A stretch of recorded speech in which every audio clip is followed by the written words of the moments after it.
Victoria Chase ripped the toy F-22 from the 7-year-old's hands and slammed it against the seat. The wing snapped off. "I told you to keep that thing quiet," Amara screamed. Not a tantrum scream, a grief scream. That toy was her dead mother's last gift. Darnell Washington's fist clenched. Every instinct screamed to put this woman through the wall, but he stayed frozen, invisible, small, the way he'd learned to be for 3 years.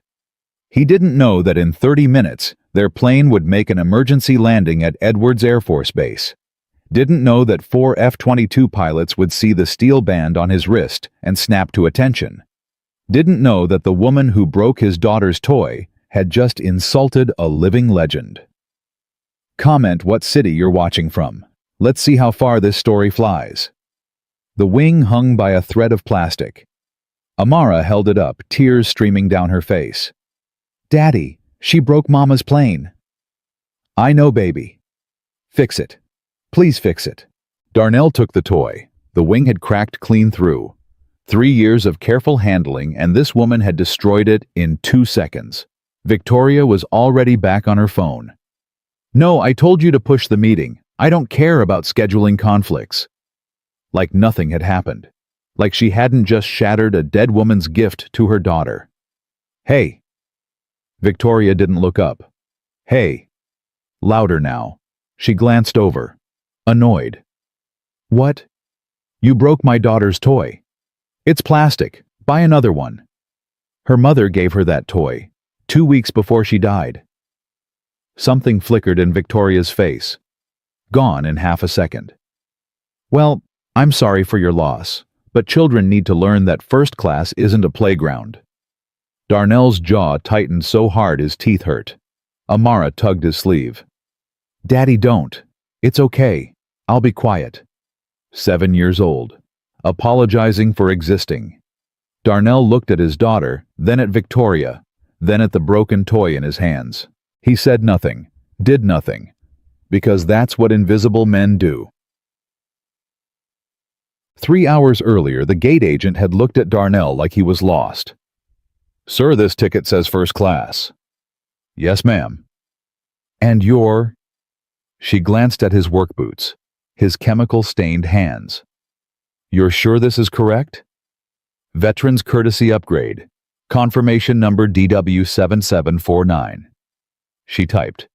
Frowned. Typed again. "I'll need to call my supervisor." "Daddy." Amara squeezed his hand. "Did we do something wrong?" "No, baby girl, just a mix-up." The supervisor came, looked at the screen, looked at Darnell. "Is there a problem?" "I'm just verifying." "It's a legitimate veterans upgrade." The supervisor handed over the boarding passes. "Thank you for your service, sir." Darnell took them. "Thank you." Behind him as he walked away, he heard the whisper. "Did you see those hands? And they're putting him in first class?" Amara heard it too. She looked up at her father. "Daddy, why did she say that about your hands?" "Some people judge others by how they look, baby, instead of who they are." "That's not nice." "No, it's not." First class smelled like leather and money. Darnell found their seats, 14D and 14F. He helped Amara into the window seat first. "Look, Daddy, the whole airport." "I see it, baby." He stowed their duffel bag. One bag. Everything they owned that mattered. Clothes for the funeral. Amara's toys. The program from Maya's memorial service that Amara insisted on bringing everywhere. His mother had died 4 days ago. Pneumonia. He'd missed her last 3 months because he couldn't afford a plane ticket. Now, he was flying first class to bury her with money he didn't have. "Excuse me." The voice was sharp. Darnell looked up. Victoria Chase stood in the aisle. Designer bag. Silk blouse. Jewelry that cost more than Darnell made in a year. She looked at him, then at Amara, then at their single duffel bag. Her lip curled. "You're in my row. 14D and 14F. Middle seats open." She stared at the middle seat like it was contaminated. "Is there a problem?" Darnell asked. "No, no problem." She sat down, pulled out her phone, built a wall. The flight attendant came by. "Drinks before takeoff. Water for me, apple juice for her." "Of course, sir." Victoria ordered sparkling water without looking up. Hers came in glass. Darnell's came in plastic. Small distinctions, big messages. "Thank you," Darnell said. "Thank you," Amara echoed. Victoria said nothing. Takeoff pushed them back into their seats. Amara grabbed Darnell's hand. "I love this part, but it's scary." "I got you, baby girl. Promise. Promise." The plane climbed. Amara's fear melted into wonder. She pulled out her F-22 and made it fly along the window. "Now! Coming in for landing." Victoria's head snapped toward them. "Could you keep that toy quiet?" Amara froze. "She's barely making noise," Darnell said. "Some of us are trying to work." Victoria gestured at her phone. "I have calls, emails. I don't need children's sound effects." "She's 7. And this is first class, not daycare." Darnell felt heat rise in his chest. But he looked at Amara's face, the confusion, the hurt, the beginning of shame. "Baby girl, can you play quieter?" "Okay, Daddy." She flew the toy in silence. No sound effects, no joy. Victoria smiled, satisfied, returned to her phone. Darnell gripped the armrest. The steel band on his wrist pressed into his skin. Shadow 7, hidden under his sleeve, where it had lived for 3 years. "I don't care what General Morrison wants. Our contract, our timeline." Victoria's voice filled the cabin. She talked about generals, like most people talked about mechanics. "The pilots want upgraded avionics again. Tell them our systems meet minimum specifications. We're not running a charity." Darnell's hands went white on the armrest. Those pilots she dismissed. They flew planes her company built, trusted systems she approved. Bet their lives on her minimum specifications. "We're talking about military equipment here, not toys." She spat the word. "Toys." Amara flinched. Her F-22 stopped midair. "Hey." Darnell touched her shoulder. "Your plane is perfect, baby. Don't let anyone tell you different." Victoria heard. Her eyes flicked over, then back to her phone. "I need that contract locked down by Friday. No excuses." Amara pressed against Darnell's side. "Daddy?" "Yeah, baby." "That lady doesn't like us." Darnell pulled her closer. "We don't need her to like us." "Why not?" "Because we know who we are. That's enough." "Who are we?" The question hit deep. Who were they? A broken pilot and his motherless daughter. A man who used to command $80 million jets now mopping floors for $14 an hour. "We're the Washingtons," he said. "That's all that matters." An hour in Victoria's phone calls got louder. "No, I specifically said Thursday. Do I need to do everything myself?" Amara had fallen asleep against Darnell's shoulder. The F-22 was clutched to her chest. Darnell sat perfectly still. His mind drifted to places he usually avoided. Maya. They'd met in flight school. She was the best pilot in their class. Everyone knew it. Darnell had the instincts, the tactical mind. But Maya had the hands. "You fly like you're arguing with the plane," she'd told him once. "I fly like we're dancing." They got married 2 years later. Had Amara the year after that. For 5 years, they were the golden couple. 2 black F-22 pilots proving every doubter wrong. Then came the training accident.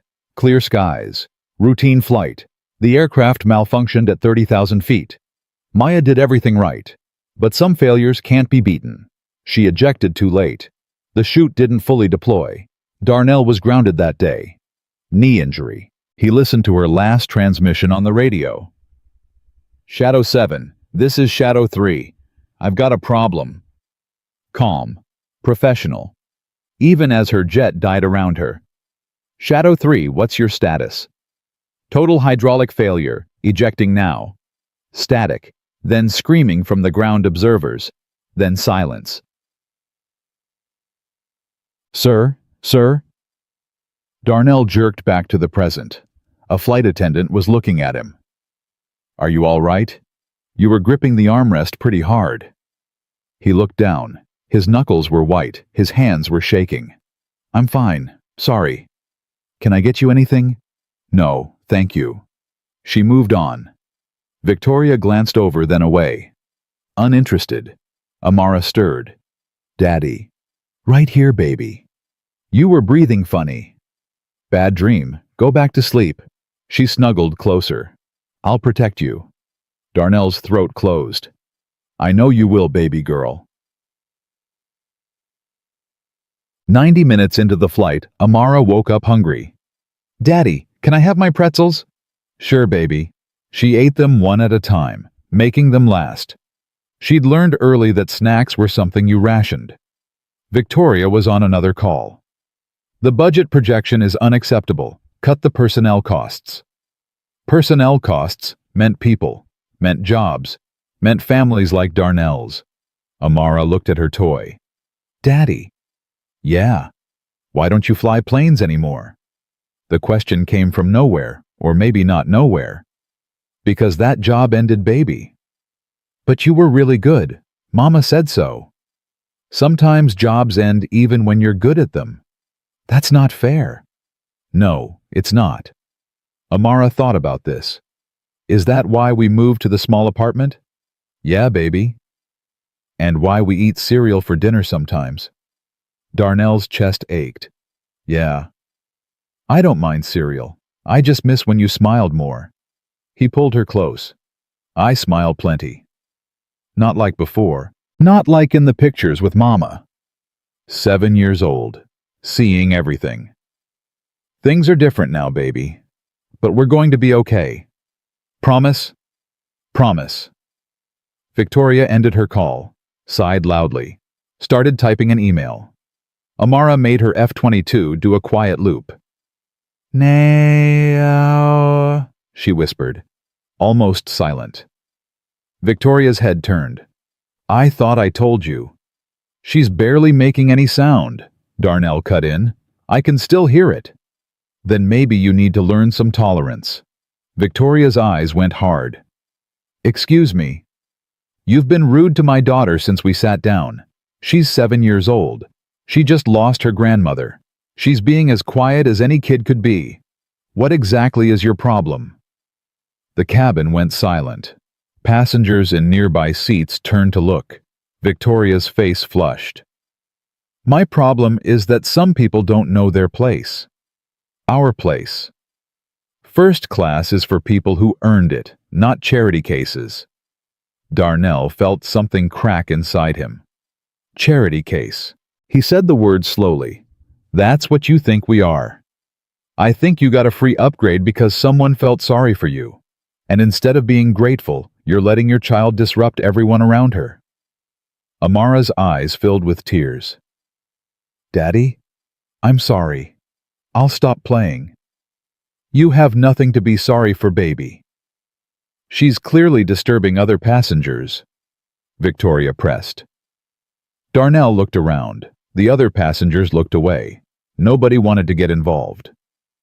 You're the only one complaining. Because I'm the only one with standards. Darnell laughed.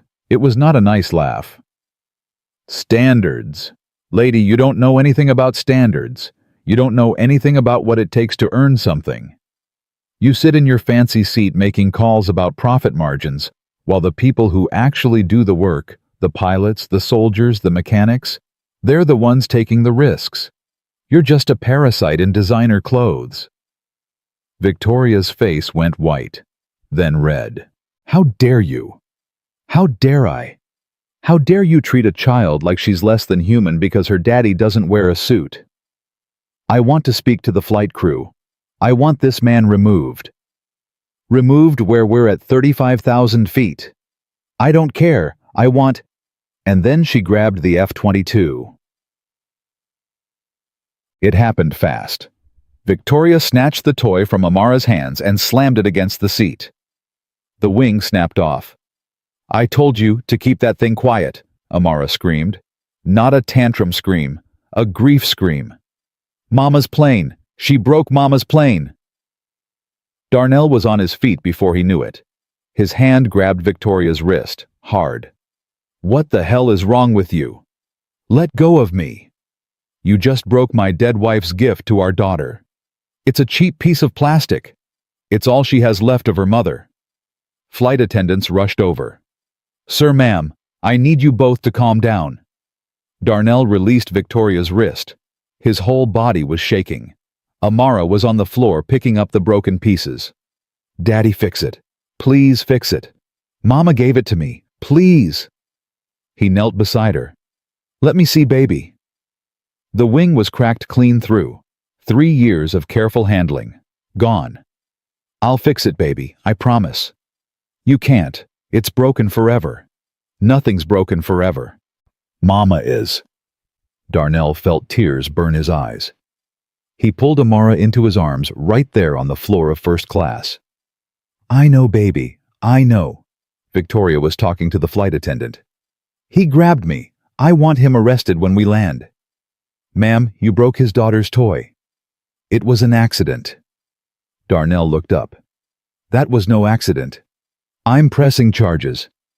For what? For stopping you from terrorizing a 7-year-old.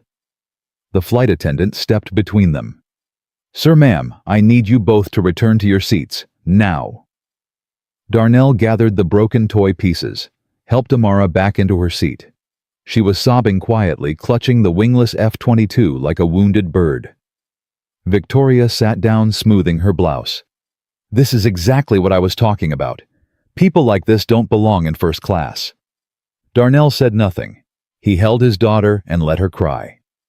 The cabin returned to uncomfortable silence, and then the captain's voice came over the speaker. Folks, this is Captain Williams. We've got a technical situation.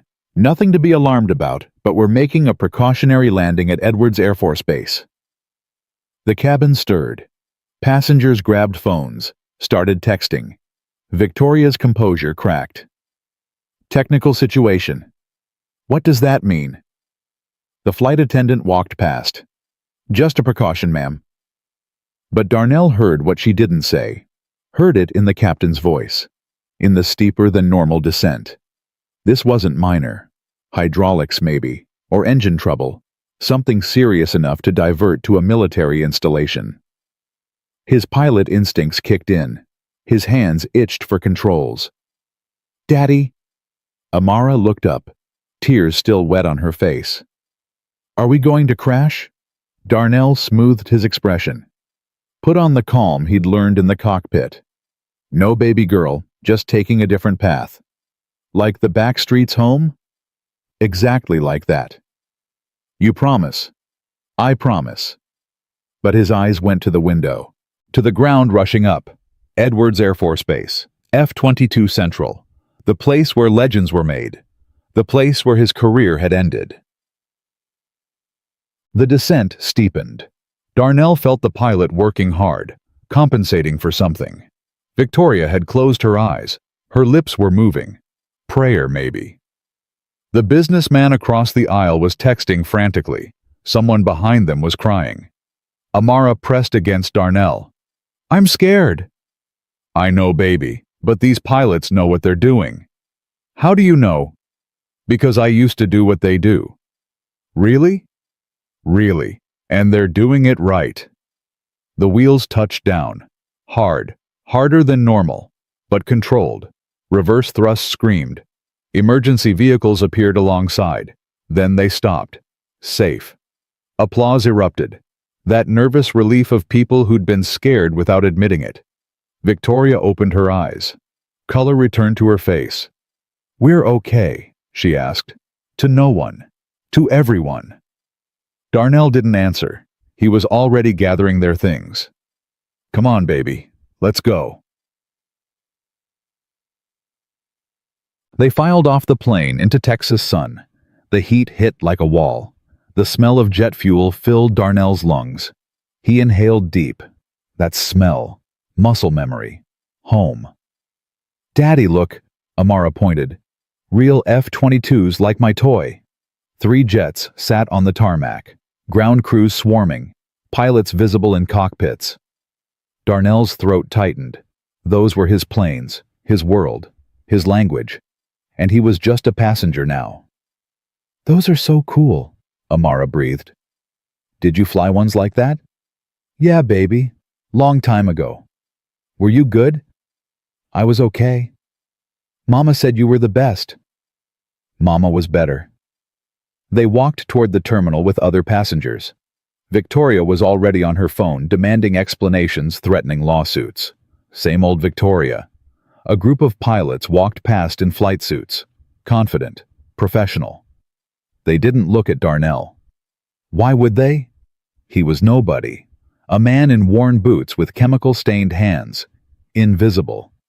Then one of them stopped, turned around, stared, not at Darnell's face, at his wrist. The steel band had shifted during the chaos, just enough visible, just enough to read. Shadow 7. The pilot's expression transformed. "Holy shit," his voice carried across the tarmac. "Is that... Are you Shadow 7? The other pilots turned, stared, froze. "Sir?" The first pilot stepped closer. "Lieutenant Commander Darnell Washington, Hurricane Marcus Rescue." Darnell felt his heart stop. "That's me." The pilot snapped to attention. Saluted. "Sir, I was on the USS Morrison when you made that rescue. You pulled 12 of us out of 40-foot waves in conditions everyone said were suicide. You saved my life." The other pilots saluted, one after another. Passengers stopped walking, stared. Victoria's phone call died mid-sentence. And Darnell Washington, the invisible man in the worn boots and stained hands, slowly raised his hand and returned the salute. The salute hung in the air. Darnell's hand trembled slightly. 3 years since anyone had saluted him. 3 years since anyone had looked at him with anything other than pity or dismissal. "Sir, I can't believe it's really you." The pilot, young maybe 28 with captain's bars, lowered his hand. "I've told that story 100 times. The night Shadow 7 flew into Hurricane Marcus when everyone else said it was suicide." "You were on the Morrison?" "Yes, sir. Petty Officer 2nd Class. I was one of the 12 you pulled out of that water." Darnell studied his face, tried to remember. That night had been chaos. 40-foot waves, zero visibility. His helicopter fighting the wind like a living thing. "I don't remember faces," Darnell said quietly. "Just voices. Someone kept saying, 'We're not gonna make it,' over and over." The captain's expression shifted. "That was me, sir. I was 22, first deployment. I thought I was going to die." "But you didn't." "Because of you." Around them the tarmac had gone still. Passengers from the diverted flight stood watching. Ground crews had stopped working. Even the Texas heat seemed to pause. Victoria Chase stood frozen, phone still in her hand, mouth slightly open. Amara tugged Darnell's sleeve. "Daddy, why are they saluting you?" Before he could answer, another pilot stepped forward. A woman Major's oak leaves on her shoulders, sharp eyes that missed nothing. "Lieutenant Commander Washington, I'm Major Sandra Torres. I run the tactical training program here at Edwards." She extended her hand. "Your rescue techniques are still taught at flight school. Every helicopter pilot in the Navy learns the Washington Protocol." "The what?" "You didn't know." Major Torres smiled. "After Hurricane Marcus, they codified your approach patterns. The way you used the ship's structure as a windbreak. The timing of your hoists between wave sets. It's standard curriculum now." Darnell shook her hand. His grip was automatic, but his mind was reeling. "I just did what needed doing." "Sir, you did what everyone said was impossible. Big difference." The young captain spoke again. "When you pulled me out of that water, I was hypothermic, barely conscious. But I remember your voice. You said, "I got you, sailor. You're going home." I've never forgotten that. Darnell remembered now. The weight of bodies being hauled into the helicopter. The screaming wind. His crew chief shouting numbers. 12 souls. 12 lives hanging on his ability to keep a machine in the air when physics said it couldn't be done. "You were the last one," Darnell said slowly. "You wouldn't let go of the rescue swimmer. I was scared to let go of anything. You held on the whole flight back, wouldn't release until we touched down." The captain's eyes glistened. "You remember?" "I remember all of them." Amara was pulling his sleeve again. "Daddy? Daddy, did you really save 12 people?" Darnell knelt down to her level. "Yeah, baby. A long time ago." "Why didn't you tell me?" "Because—" He stopped. Why hadn't he told her? Because it hurt to remember who he used to be? Because every heroic memory was tangled with Maya's death? Because he'd convinced himself that Shadow 7 was dead and buried? Because Daddy doesn't like to brag? He finished weakly. Amara looked at the pilots, then back at her father. Her eyes were wide with new understanding. "You're a hero." "I was just doing my job, baby." "No." Her voice was firm, certain. "You're a hero, like Mama said." Major Torres crouched down beside them. "What's your name, sweetheart?" "Amara." "Amara, your daddy is one of the most decorated rescue pilots in Navy history. He has a Silver Star, 2 Distinguished Flying Crosses, and more air medals than I can count. Did you know that?" Amara shook her head. "He doesn't talk about it," Torres continued. "But everyone in aviation knows the name Shadow 7. Your daddy is famous." Amara looked at Darnell with something new in her eyes. Wonder. Pride. Like she was seeing him for the first time. "Mama was right," she whispered. "She always said you were the best." Darnell's throat closed. He pulled his daughter into a hug, hiding his face in her braids. Behind them, Victoria Chase still hadn't moved. The young captain noticed her. "Ma'am, is everything all right?" Victoria's mouth worked. No sound came out. "She's fine," Darnell said, standing up. "Just surprised."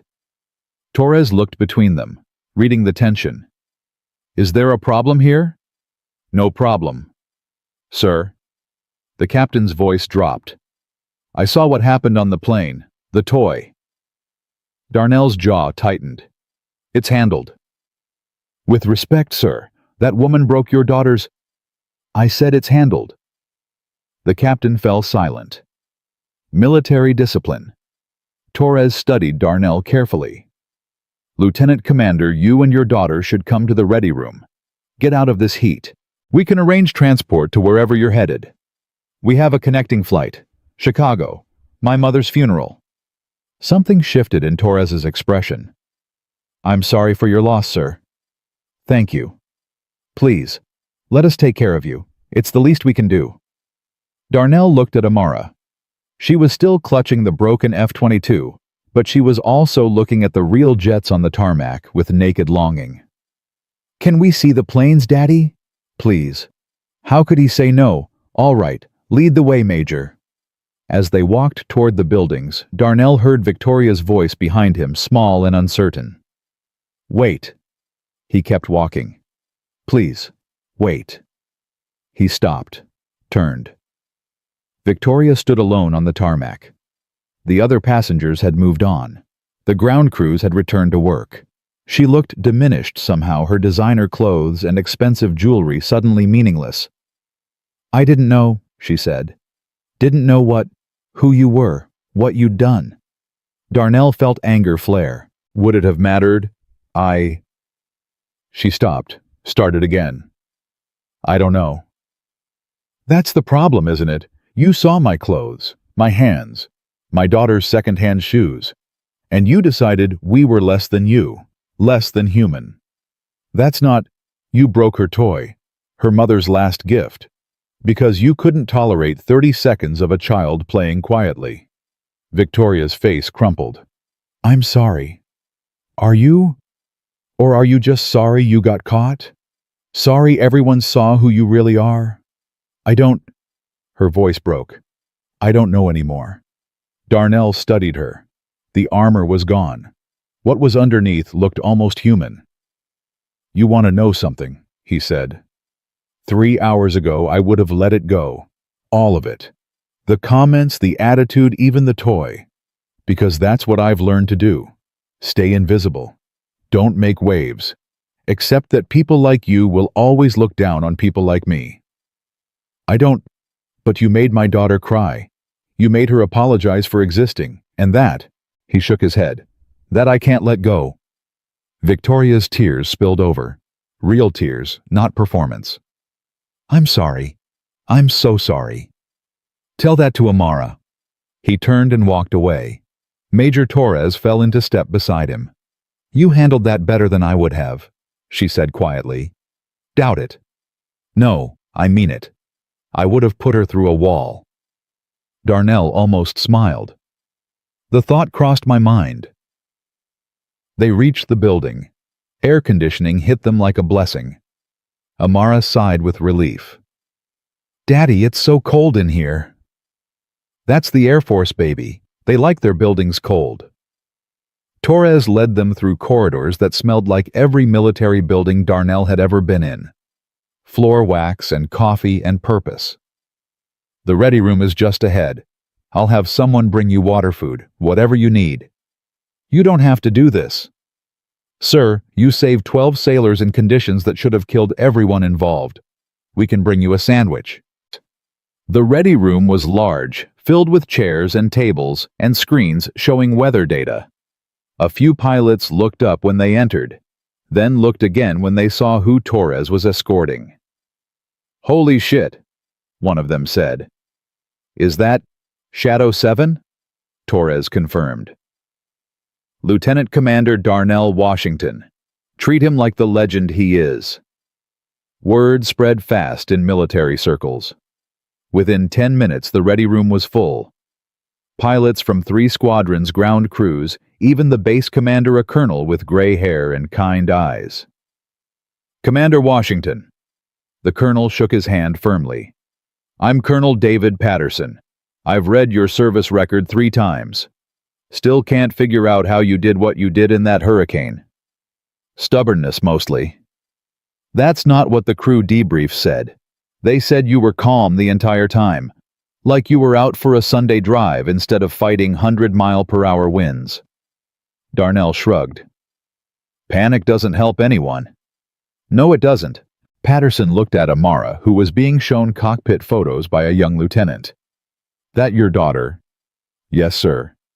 Beautiful kid. She know what her daddy did. She's learning.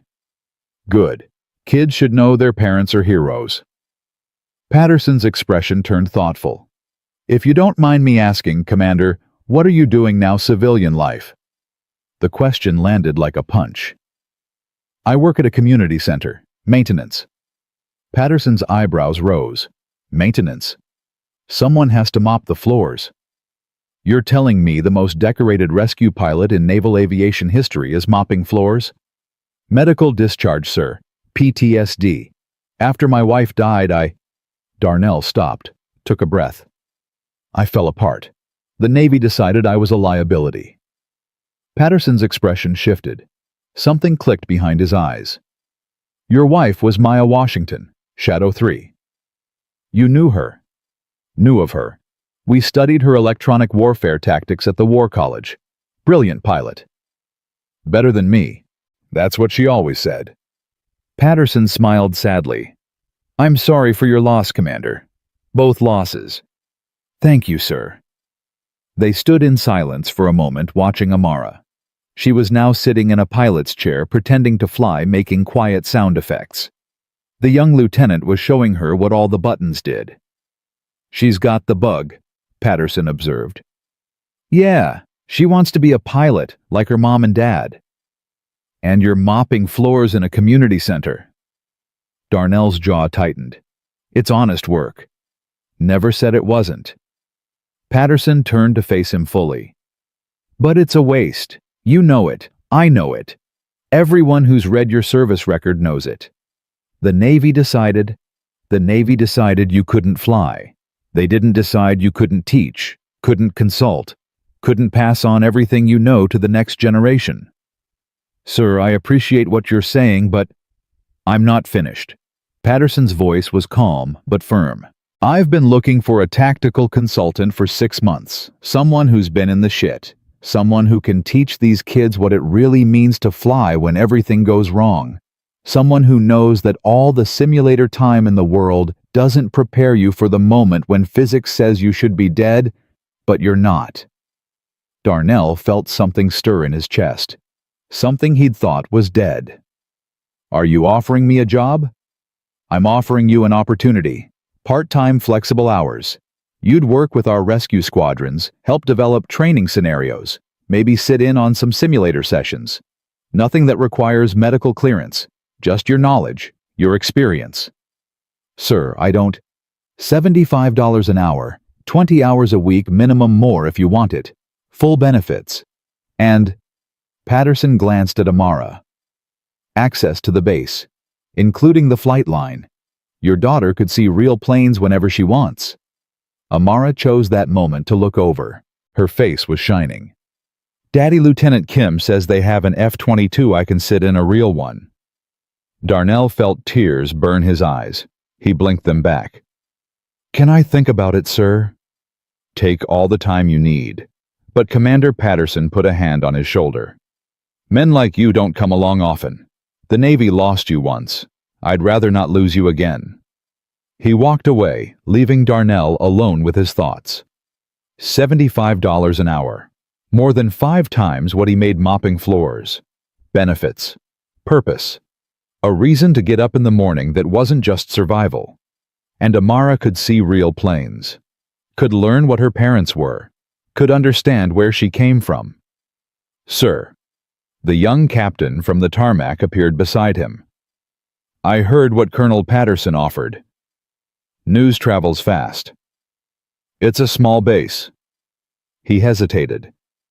For what it's worth, I hope you take it. Why? Because I've spent the last 6 years telling people about the night Shadow 7 saved my life. And every time I tell it, I wonder what happened to you, where you went, if you were okay. His voice roughened. Now I know you've been mopping floors and eating cereal for dinner, and that's not right. That's not how heroes should live. I'm not a hero. Sir, with all due respect, you don't get to decide that. The 12 of us you pulled out of that water, we get to decide. And we decided a long time ago. Darnell didn't know what to say. Take the job, the captain continued. Not for the money, not for the benefits. Take it because you still have something to give, and because there are kids out there who need to learn from someone who's been where they're going. Daddy! Amara ran over, grabbed his hand. Come see Lieutenant Kim is going to show us the whole plane.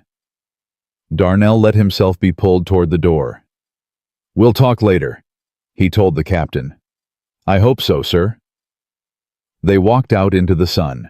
The F-22 sat gleaming on the tarmac, all angles and power, and deadly beauty. Ground crews paused their work to watch as Lieutenant Kim helped Amara climb the ladder to the cockpit. Careful, sweetheart. One hand at a time. Amara climbed like she was born to it, settled into the pilot's seat with a grin that could light up the whole base. Daddy, I'm in an F-22, a real one. Darnell climbed up behind her. The cockpit was cramped, familiar home. Even after 3 years, his hands remembered where everything went. See this? He pointed to the stick. This is how you control the plane. Can I touch it? Go ahead. Her small hands wrapped around the stick. She moved it gently, reverently. Mama flew one of these. Every day. And you. Different plane. Helicopters, but same sky. Amara was quiet for a moment. Then, Daddy. Yeah, baby. Those people. The ones who saluted you. They really love you. They respect what I did. No. She turned to look at him, her eyes impossibly old for 7. They love you. I can tell. Darnell's throat closed. You should take the job, she said. What? I heard the man talking about teaching pilots. You should do it. Baby, it's complicated. You smile different when you're around planes, like you used to smile with Mama. She squeezed the stick. I want you to smile like that more. How did she see so much? How did a 7-year-old understand things he couldn't even admit to himself? We'll see, baby. Promise you'll think about it. I promise. She seemed satisfied, went back to examining the cockpit, asking questions about every button and switch and screen. Darnell sat with her and answered what he could. And for the first time in 3 years, he felt something that might have been hope. Below them, standing at the edge of the tarmac, Victoria Chase watched. She'd followed them onto the base. Nobody had stopped her. She was still part of the civilian group from the diverted flight, but she'd kept her distance, observing from the shadows. Now she watched the man she'd dismissed. The man she'd humiliated. The man whose daughter's toy she'd broken. She watched him sit in a cockpit with his daughter, patient and gentle, pointing at instruments and answering questions. She watched pilots approach to shake his hand, to thank him, to offer their respect. She watched a hero who'd been invisible, because she'd chosen not to see him. Her phone buzzed. Another urgent message from work. Another crisis that demanded her attention. She silenced it. For the first time in years, work could wait. She had some thinking to do. Inside the cockpit, Amara was making engine sounds. Nee, coming in for landing? Darnell laughed. Actually laughed. The sound surprised him. It had been so long since he'd heard it. Perfect landing, pilot. Thank you, Control Tower. Lieutenant Kim called up from below. Sir, we need to do some maintenance on this bird. But we've got another surprise for Amara if she's interested. What kind of surprise? Kim grinned. The simulator. Full motion. Want to give it a try? Amara's scream of joy could probably be heard in Chicago. They climbed down from the F-22 and followed Kim toward the simulator building. Other pilots joined them, eager to see the legendary Shadow 7's daughter take her first virtual flight. Nobody noticed Victoria following at a distance. Nobody noticed the tears on her face. The simulator room was dark and cool. The machine sat in the center, a massive pod on hydraulic legs that could pitch and roll and dive like a real aircraft. Now, Kim explained to Amara, this is going to feel very real. The whole room is going to move. If you get scared, just say stop and we'll end the simulation. Okay. I won't get scared. That's the spirit. They strapped her in. The canopy closed. Screens flickered to life, showing a runway stretching toward an endless sky. Ready, pilot? Kim's voice came through the speakers. Amara's response was pure confidence. Ready. Okay. Throttle forward. Here we go. The simulator roared. The hydraulics engaged. And Amara Washington, 7-year-old daughter of 2 of the finest pilots the military had ever produced, took flight. Darnell watched through the observation window. His daughter was laughing, screaming, having the time of her life. She's a natural, Kim said quietly. Just like her parents. She's better than me. I threw up my first simulator run. Everyone does. Not Maya.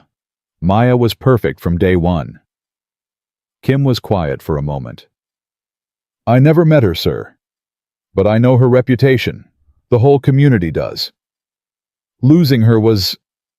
He searched for words. It was like losing a piece of the sky. Yeah. Darnell's voice was hoarse. That's exactly what it was like. In the simulator, Amara was attempting her first landing. The virtual runway rushed up. The hydraulics jerked as she came in too fast, too steep. Pull up, Kim called. Gently, gently, Amara corrected. The landing was rough, but successful. I did it. Her voice came through the speakers, triumphant.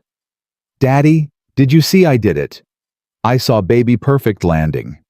It was not perfect, Kim muttered, but for a first try, pretty damn good. The simulator powered down. Amara emerged, glowing, bouncing, more alive than Darnell had seen her in months. Can I do it again? Please, please, please, please. Kim looked at Darnell. Sir. One more. Then we need to figure out our flight to Chicago. Yes. Amara pumped her fist and dove back into the simulator.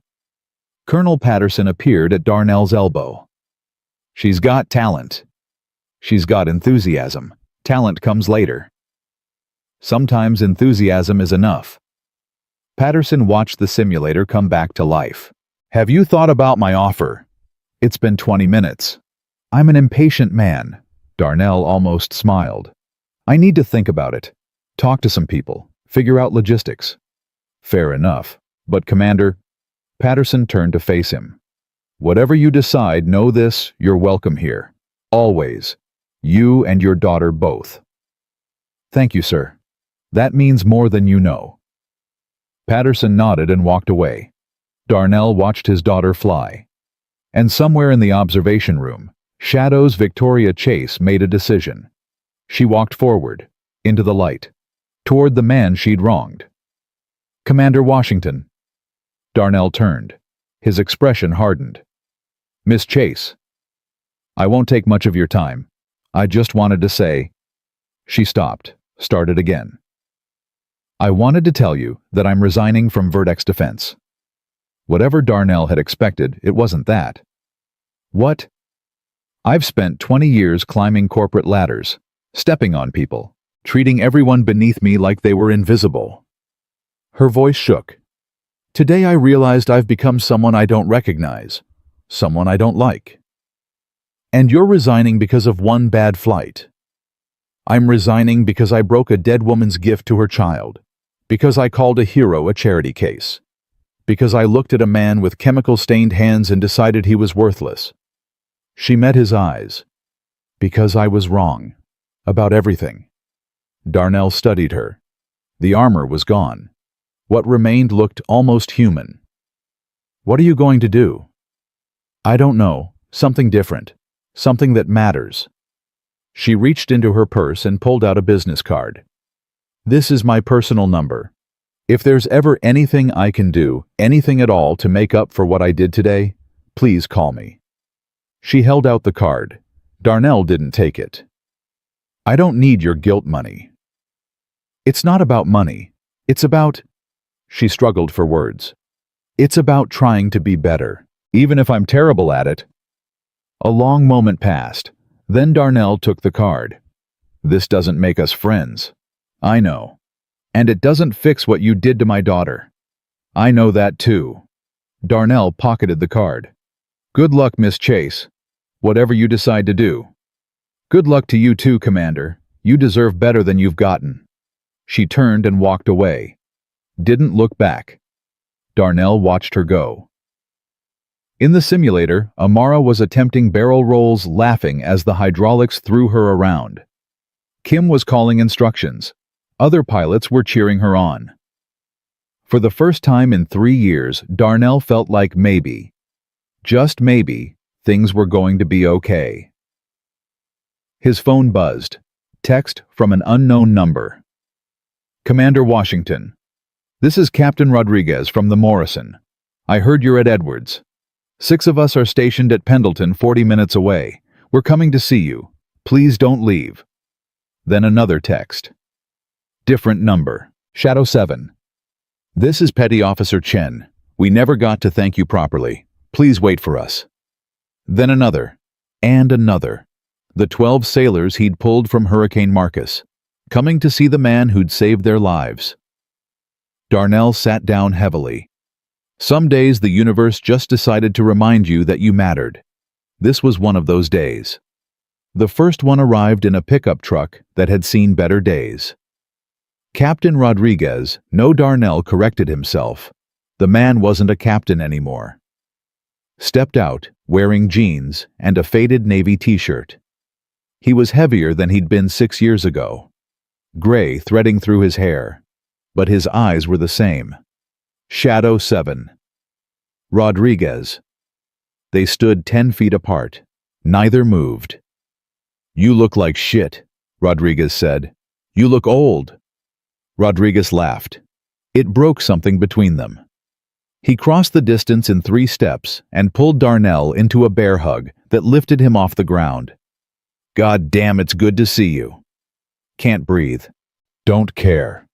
Rodriguez squeezed harder. 6 years. 6 years I've been trying to find you. You disappeared after the discharge. No forwarding address, no phone number. Nothing. I didn't want to be found. Yeah, I figured that out. Rodriguez finally released him. But you don't get to decide that. Not after what you did for us. More vehicles were pulling up. A minivan, a motorcycle, a rental car with California plates. "How many are coming?" Darnell asked. "All of us. Every single one who could make it." Rodriguez, don't. The former petty officer's voice was firm. Don't tell me you don't deserve this. Don't tell me it wasn't a big deal. Don't give me that humble bullshit you pilots always pull. I was going to ask where the bathroom is. Rodriguez stared at him, then burst out laughing. Same old Shadow 7, still can't take a compliment. A woman emerged from the minivan, tall, athletic, with a prosthetic leg that glinted in the sun. She walked toward them with a slight limp but no hesitation. Commander Washington. Chief Martinez. Not Chief anymore, just Elena. She stopped in front of him. I was in the water for 47 minutes before you got to us. Hypothermia had set in. The medics said another 10 minutes, and I would have lost both legs instead of just the one. Darnell remembered her. The woman who'd been trapped under debris.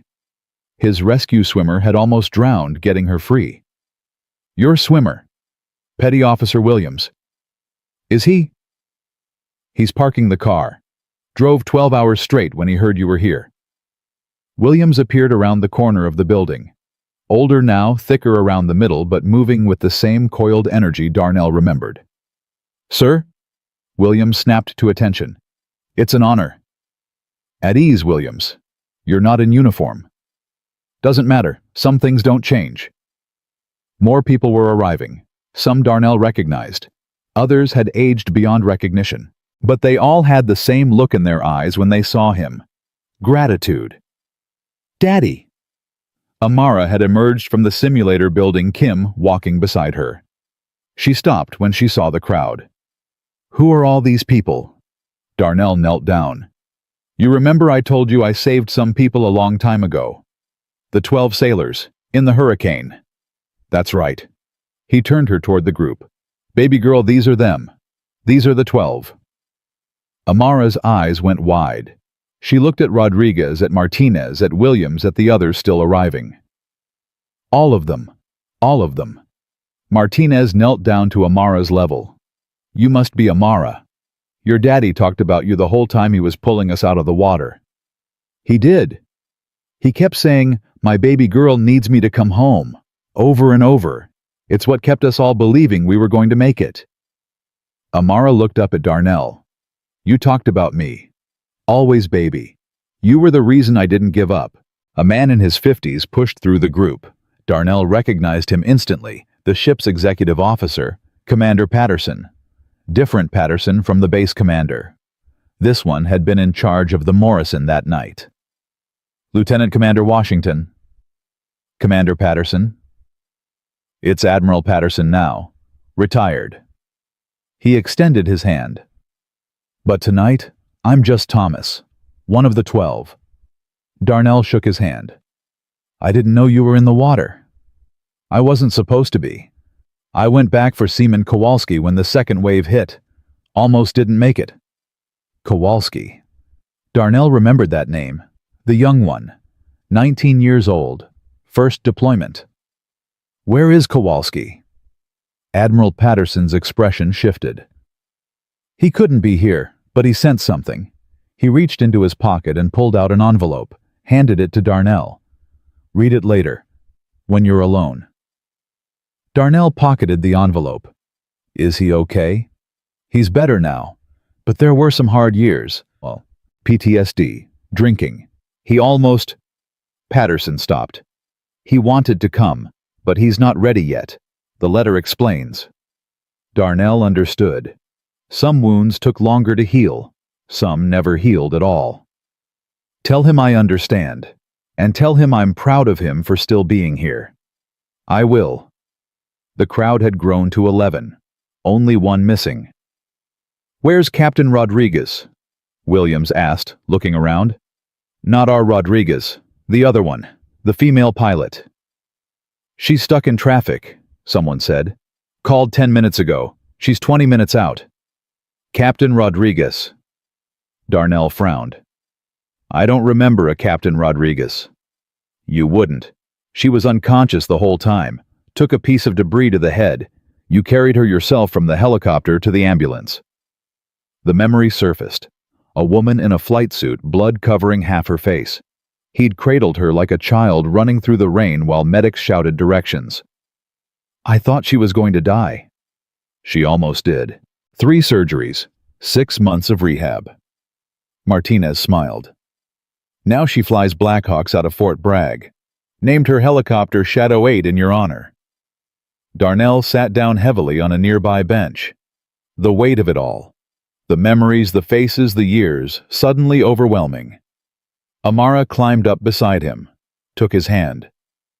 Daddy, are you okay? Yeah, baby, just a lot to take in. Rodriguez crouched in front of him. Commander, we know this is a lot. But we've waited 6 years for this. 6 years of wondering where you were. If you were okay. If you knew how much you meant to us. I'm not a commander anymore. The hell you're not. You'll always be our commander. Always be Shadow 7. Rodriguez's voice roughened. You saved our lives. Not in some abstract way. Not as a statistic. You physically, personally put your life on the line to pull us out of that water. Every single one of us has a family now because of you. Kids who exist because you didn't give up. Rodriguez. I have 3 daughters. Elena has a son. Williams just became a grandfather. Admiral Patterson's daughter graduated from Annapolis last year. All of it because you flew into a hurricane when everyone said it was suicide. Darnell felt tears burn his eyes. He blinked them back. I was just doing my job. No. Rodriguez's voice was fierce. You were doing something impossible, and you did it anyway, because that's who you are. A car pulled up. A woman in an army flight suit emerged moving fast despite a slight hitch in her step. Am I too late? Did I miss him? He's right here, Rachel. Captain Rachel Rodriguez, no relation to the other Rodriguez, stopped in her tracks. Her hand went to her mouth. Shadow 7. Darnell stood. Captain Rodriguez. She walked toward him slowly. When she reached him, she didn't shake his hand, didn't salute. She reached up and touched his face. I never saw you clearly. I was in and out of consciousness. But I remember your voice. You kept saying, "Stay with me, Captain, stay with me," over and over. You were bleeding pretty bad. They told me later that you carried me yourself, that you refused to let anyone else touch me until we got to the ambulance. You were hurt. I didn't want to risk. You cried. Her voice was soft. The medics told me. When you handed me off, you were crying. Darnell remembered. The relief when the ambulance doors closed. The tears that came from nowhere. The knowledge that he'd done everything he could and it still might not be enough. I didn't know if you were going to make it. I did. Because of you. She dropped her hand. I fly Blackhawks now. Search and rescue. Because of what you did for me. Search and rescue. I wanted to save people the way you saved me. Wanted to be there when someone was in the water waiting for a miracle. She smiled. I've pulled 11 people out of various disasters. 11 lives. And every single time I think of you. Darnell's legs felt weak. He sat back down. Amara was watching everything with wide eyes. Taking it all in. Daddy? She whispered. All these people are here because of you. Yeah, baby. That's a lot of people. Yeah, It is. Admiral Patterson stepped forward.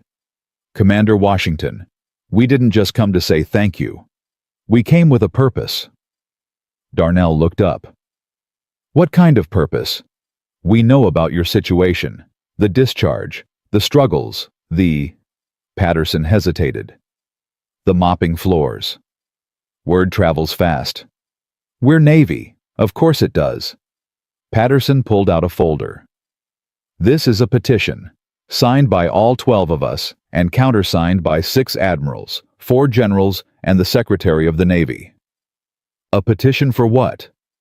Reconsideration of your medical discharge, full restoration of benefits, back pay for the 3 years you were improperly classified, and, he paused, a formal apology from the United States Navy for how you were treated.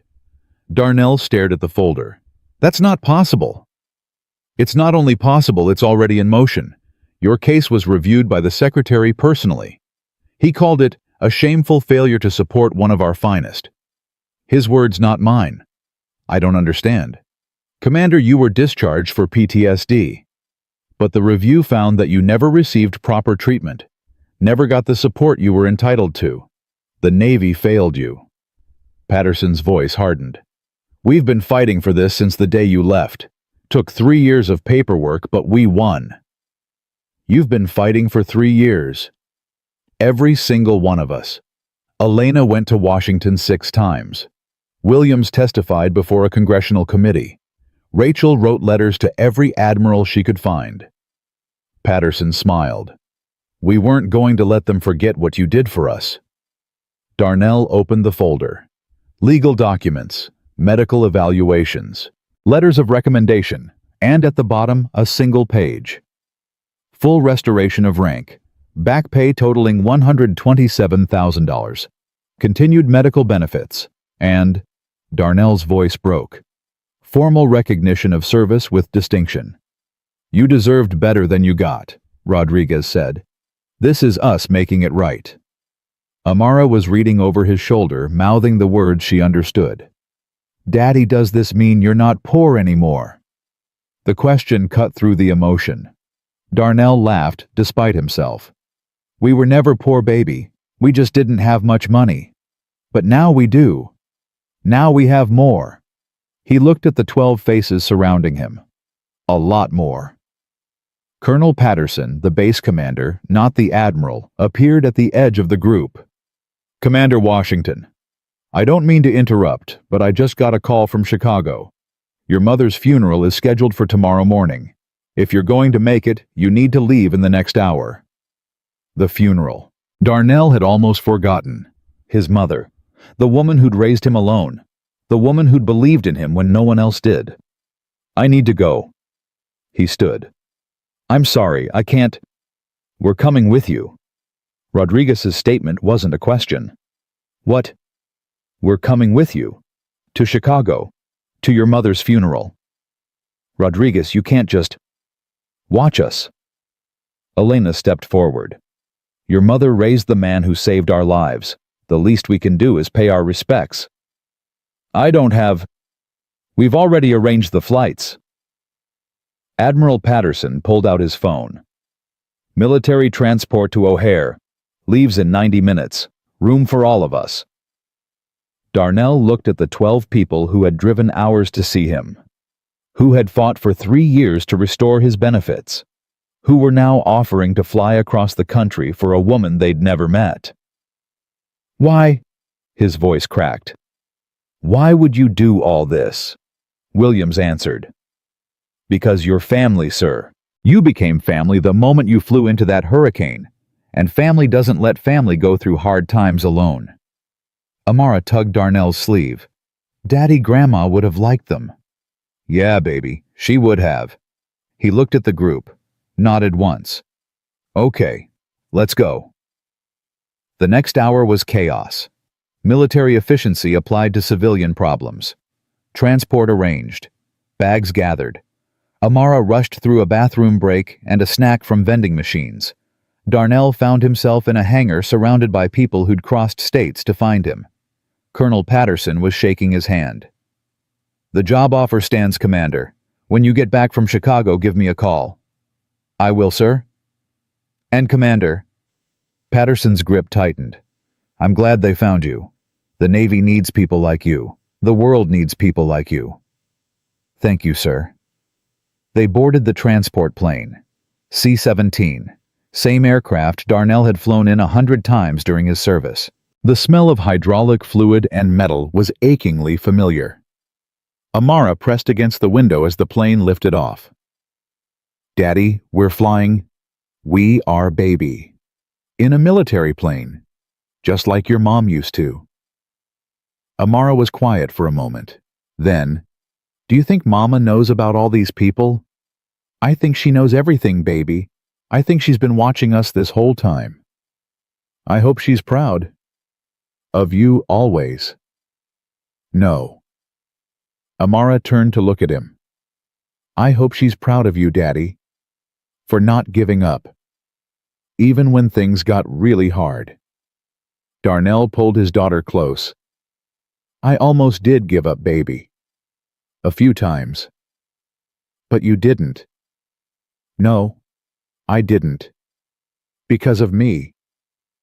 Because of you. She smiled and went back to watching the clouds.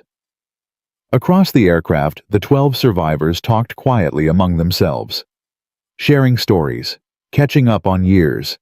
But every few minutes, one of them would glance at Darnell, just checking, making sure he was still there. Still real. Admiral Patterson made his way down the aisle and sat beside Darnell. There's something I need to tell you. Sir, the night of the hurricane, when you flew into that storm. Patterson's voice was low. Command had ordered you to turn back, twice. I remember. You disobeyed direct orders. You risked court-martial. You risked your career, your pension, everything. There were 12 people in the water. There were 12 people who might already be dead. That's what Command thought. The conditions were impossible. No one would have blamed you for turning back. I would have blamed me. Patterson nodded slowly. I know. That's what made you different. He paused. I never got to ask you what made you keep going when everything said it was impossible. Darnell thought about it. The wind screaming around the helicopter, the instruments going haywire, his crew begging him to turn back. Maya, your wife, she was on the radio that night, flying chase in the backup bird. When Command ordered me to turn back, she said, his voice roughened. She said, Shadow 7, there are families waiting for those sailors to come home. What would you want someone to do if it was you in that water? What did you say? I said, Shadow 3, tell Command to kiss my ass. And then I flew into the hurricane. Patterson laughed. I never knew that part. Maya always knew the right thing to say. Always knew how to make me brave. She sounds like an extraordinary woman. She was the best of us. Darnell looked at Amara. Everything good in our daughter comes from her. And the stubbornness, the refusal to give up. Darnell smiled slightly. That might be mine. The flight continued. Amara eventually fell asleep curled against Darnell's side. The broken F-22 was clutched to her chest, wingless but still treasured. Darnell pulled out the envelope Admiral Patterson had given him. The letter from Kowalski, the young seaman who couldn't be here. He opened it carefully. Commander Washington, I'm sorry I can't be there today. I wanted to. God knows I wanted to. But some days are harder than others, and today is a hard one. I was 19 when you pulled me out of that water. I remember everything. The cold, the darkness, thinking I was going to die. And then your voice telling me to hold on. I held on. The years after were bad. I won't lie.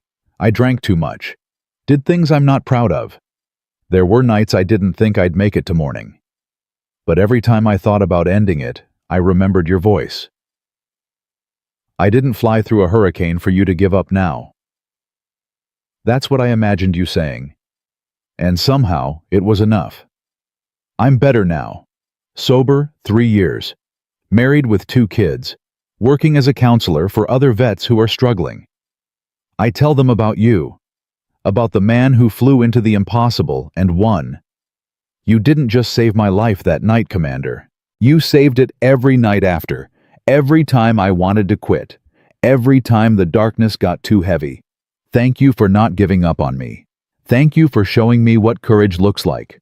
I hope I get to meet you someday, to shake your hand, to tell you in person what you mean to me. Until then, know that you made a difference, the biggest difference anyone has ever made in my life. With eternal gratitude, James Kowalski. Former seaman, USS Morrison survivor. Darnell folded the letter carefully, put it back in the envelope. Then he bowed his head and cried silently, tears falling onto his daughter's hair. Williams noticed, started to get up. Darnell waved him off. Some tears needed to fall alone. The plane descended into O'Hare as the sun was setting.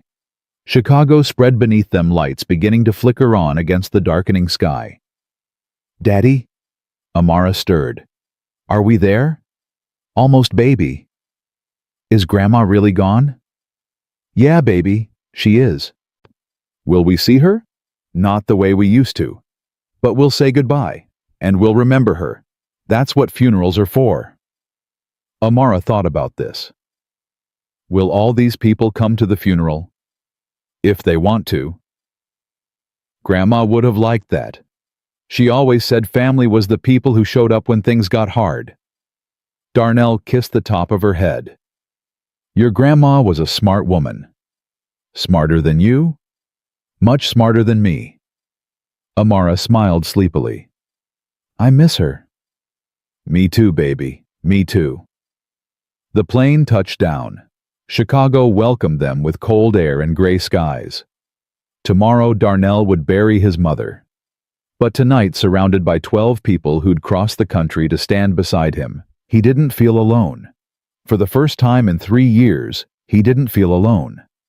The church was small, white paint peeling on the outside, a cross that tilted slightly to the left. Darnell remembered when his mother had helped repaint that cross 20 years ago. She'd been so proud. This is where Grandma went to church. Amara held his hand as they walked toward the entrance. Every Sunday for 40 years. That's a long time. Your grandma was a loyal woman. The 12 survivors walked behind them. They'd stayed in a hotel nearby, refused to let Darnell pay for anything. Admiral Patterson had handled the arrangements with military precision. Inside the pews were already filling. Neighbors Darnell hadn't seen in decades. Old friends of his mother. The pastor who'd baptized him when he was 6 years old. Darnell! A heavy woman in a purple dress grabbed his arm. "Lord, look at you. Dorothy talked about you every single week. Every single week." "Miss Johnson, thank you for coming." "Where else would I be? Your mama was my best friend for 30 years. She looked at Amara. "And this must be the grandbaby. Dorothy showed me pictures. She's beautiful." "Say thank you, baby." "Thank you, ma'am." Miss Johnson's eyes went to the crowd behind Darnell. 12 people in various states of formal dress, none of them from the neighborhood. "Who are all these folks?" "Friends. From my Navy days." "Navy friends." Dorothy would have loved that. She was so proud of you, Darnell. Talked about you to anyone who'd listen. "My boy flies jets," she'd say. "My boy saves lives." Darnell's throat tightened. She exaggerated. "No, baby, she didn't." Miss Johnson squeezed his arm. "You were her whole world, you and this little one." She moved on to greet others. Darnell led Amara to the front pew. The 12 took seats behind them, forming a wall of support. The casket was closed. His mother had wanted it that way. "I want people to remember me living, not lying there like a wax figure." He could hear her voice saying it. "Daddy," Amara whispered, "is Grandma in that box?" Her body is baby, but the part that made her grandma her spirit, her love, that's somewhere else now. With Mama. I think so. I think they're together. The thought brought a strange comfort. Maya and his mother reunited, probably already arguing about the best way to make cornbread. The pastor approached, old, bent, but with kind eyes that remembered everything. Darnell, it's been too long. Yes, Pastor Williams. It has. Your mother spoke of you often. She understood why you stayed away. The grief, the struggles. She never blamed you. I should have come more. Should have, could have, would have. Those words don't help anyone. Pastor Williams put a hand on his shoulder. You're here now. That's what matters. I missed the last 3 months. You were surviving. Dorothy knew that. She told me. The pastor's voice caught. She told me you were fighting your own battle, that you needed time to heal before you could come home. She knew. She knew everything. Mothers always do. Pastor Williams moved to the pulpit. The service began. Hymns that Darnell remembered from childhood. Prayers that felt like warm blankets. Scripture readings about eternal life and reunion. Then came the testimonials. Miss Johnson went first. Stories about Dorothy's famous peach cobbler. Her stubbornness during church committee meetings. Her habit of adopting every stray cat in the neighborhood. A young man Darnell didn't recognize spoke next. Mrs. Washington paid my college tuition. I was working 2 jobs about to drop out. She showed up at my apartment with a check and said, "You're going to be a doctor and I don't want to hear any arguments. I graduated last year. I'm doing my residency at Northwestern." Darnell stared. His mother had never mentioned this. Another woman. Another story. Dorothy had organized meals for a cancer patient, had driven an elderly neighbor to dialysis 3 times a week, had quietly paid bills for families who were struggling. She never told anyone, Miss Johnson explained later. That was Dorothy. Did good without taking credit. B. The pastor asked if anyone else wanted to speak. Admiral Patterson stood. I didn't know Dorothy Washington personally, but I know her son, and I know what kind of man she raised. The congregation turned to look at him. 6 years ago, Lieutenant Commander Darnell Washington flew into Hurricane Marcus to rescue 12 sailors from a sinking ship. Everyone said it was impossible. Everyone said he should turn back, but he didn't. He flew into winds that should have torn his helicopter apart, and he pulled us out of the water one by one. Murmurs rippled through the church. I was one of those 12.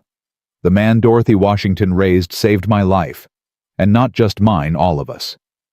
He gestured to the others. Every person in these 2 rows is here because Darnell Washington refused to give up. He looked at the casket. Mrs. Washington, I never got to thank you for raising the man who saved us. So I'm thanking you now. The courage you taught him, the stubbornness, the refusal to quit, that's what kept us alive. That's your legacy. He sat down. The church was silent. Pastor Williams cleared his throat. Would anyone else like to speak? Darnell stood. He hadn't planned to speak, hadn't prepared anything, but something pulled him to his feet. My mother was a janitor, he said. Worked at the same office building for 32 years, mopped floors, cleaned toilets, emptied trash cans. His voice was steady, clear. People looked past her, didn't see her. To them, she was just the cleaning lady, invisible. He thought of Victoria Chase, of all the people who'd looked at him the same way. But she wasn't invisible. Not to the people who knew her. To them, she was everything. She raised me alone after my father left. Worked double shifts so I could have books and clothes and food. Believed in me when I didn't believe in myself. Tears burned his eyes. He let them fall. I've spent the last 3 years feeling invisible, feeling worthless. I lost my wife, lost my career, lost my sense of who I was. Some days I thought about giving up, about just stopping. Amara grabbed his hand. He squeezed back. But I didn't, because my mother taught me that you don't give up, you don't quit, you keep going even when it hurts, especially when it hurts. He looked at the casket. Mama, I'm sorry I wasn't here. I'm sorry you died alone. I'm sorry for all the visits I missed, all the phone calls I should have made. I'm sorry I let my grief become an excuse to stay away. His voice broke. But I promise you this, I'm going to keep going. I'm going to take care of Amara. I'm going to build something good from all this pain. I'm going to make you proud." He sat down. Amara crawled into his lap and wrapped her arms around his neck. "I'm proud of you, Daddy," she whispered. The service continued. More hymns, more prayers. The final blessing. Then the pallbearers came forward. Darnell had assumed it would be men from the neighborhood, men his mother had known. Instead, Rodriguez stepped forward. Then Williams. Then Martinez and Patterson, and 3 others from the 12. "We've got this, Commander," Rodriguez said quietly. "It's the least we can do." They lifted the casket with military precision. Carried Dorothy Washington out of the church she'd loved for 40 years. The cemetery was a short drive away. Gray headstones stretched in neat rows. Darnell's father was buried somewhere here, though he'd never visited the grave. They gathered around the open plot. Pastor Williams said final words. Prayers were offered. Then the casket descended. Amara threw a single flower onto the wood, a rose she'd picked from the church garden. "Bye, Grandma. I love you. Say hi to Mama for me." Darnell threw a handful of dirt. It landed with a sound like finality. "Goodbye, Mama. Thank you for everything." The burial was complete. People drifted toward their cars. The 12 hung back, giving Darnell space. He stood at the grave, Amara beside him. "Daddy." "Yeah, baby. Grandma's in a better place now, right?" "I believe so." "With Mama?" "I think so." Amara was quiet for a moment. Then, "Do you think they're watching us?" Darnell looked up at the gray Chicago sky. Somewhere beyond those clouds, beyond the atmosphere, beyond everything he could see, maybe they were. "I think they're always watching, baby. I think they always will be." "That makes me feel better." "Me too." They stood together in silence. A father and daughter. Survivors. Behind them, footsteps approached. Light. Tentative. "Commander Washington." Darnell turned. Victoria Chase stood 10 feet away. Black dress, no jewelry, eyes red from crying. "What are you doing here?" "I flew in this morning. I wanted to—" She stopped, started again. "I wanted to pay my respects." "You didn't know my mother." "No, but I knew her son, and I treated him terribly." Victoria's voice shook. "I'm not asking for forgiveness. I don't deserve it. I just wanted to say to your mother that I'm sorry, for how I acted, for who I was." Darnell studied her. The armor was completely gone now. What remained was just a woman lost and searching for something. "Why do you care? We're nobody to you." "That's not true." Victoria stepped closer. "You're the man who showed me who I'd become. The man whose daughter I hurt because I was too self-absorbed to see her as human. You're not nobody. You're the reason I'm changing everything." "Changing what?" "My life. My priorities. All of it." She took a breath. "I resigned from Vertex. I'm selling my apartment, my car, most of my possessions. I'm going to work with a non-profit that helps veteran families." Darnell blinked. "That's a pretty big change for one bad flight." "It's not about the flight. It's about the wake-up call." Victoria's eyes went to Amara. "When I broke that toy, when I saw her face, something cracked inside me. I realized I'd spent my entire adult life accumulating things while losing my humanity." Amara stepped partially behind Darnell. She remembered. "I'm sorry, Amara." Victoria crouched down slowly. "I'm so sorry I broke your mother's gift. It was cruel and wrong, and you didn't deserve it." Amara looked at her father. He nodded slightly. "It's okay," Amara said quietly. "Daddy says people can change if they really want to. I really want to, more than anything. Then I forgive you." Victoria's composure crumbled. Tears spilled down her cheeks. "Thank you.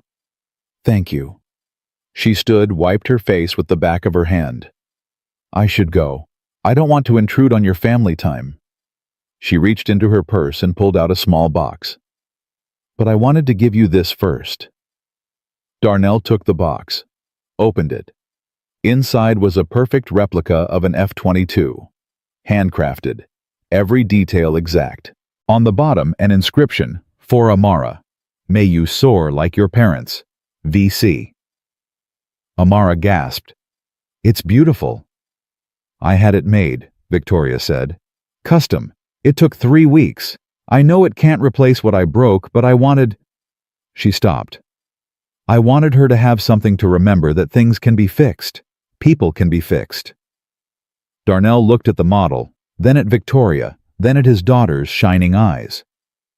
Thank you, he said finally. This means a lot. It's not enough. It'll never be enough.